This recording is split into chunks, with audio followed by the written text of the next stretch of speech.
નમસ્કાર દર્શક મિત્રો, ટીવી18 ન્યૂઝમાં આપનું સ્વાગત છે।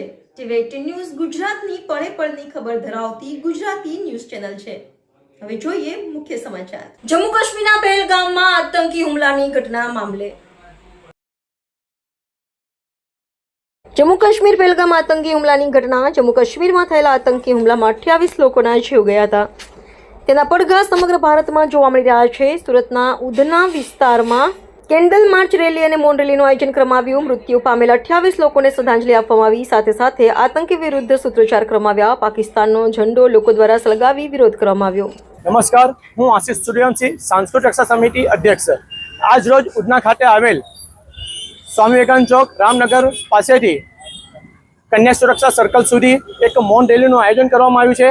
આ મૌન રેલીમાં ઘણી મોટી સંખ્યામાં યુવાઓ અને બહેનો જોડાયા છે।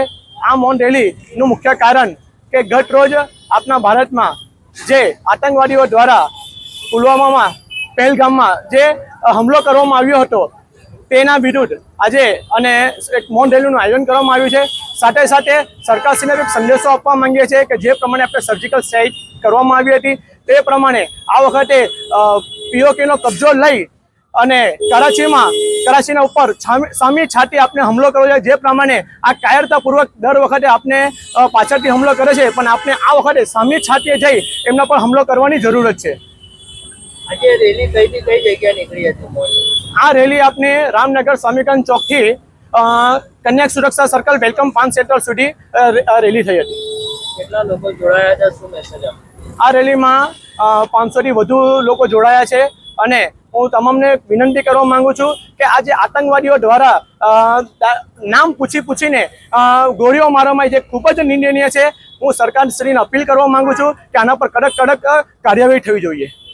સોમનાથ મરાઠે આજે અમારા ઉધના વિસ્તારની અંદર સાંસ્કૃતિક રક્ષા સમિતિ દ્વારા કાશીનગર 4 રસ્તા સ્વામી વિવેકાનંદ ચોકથી વેલકમ કન્યા સુરક્ષા સર્કલ સુધી જે એક મૌન રેલીનું આયોજન કરાયું છે।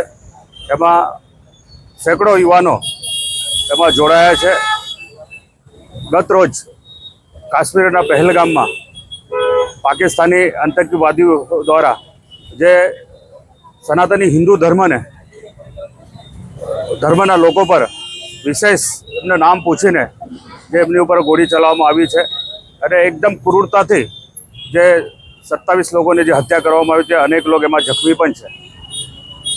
ભારત દેશમાં તમામ શહેરોમાં અને તમામ સનાતનીઓમાં ખૂબ મોટો આક્રોશ છે।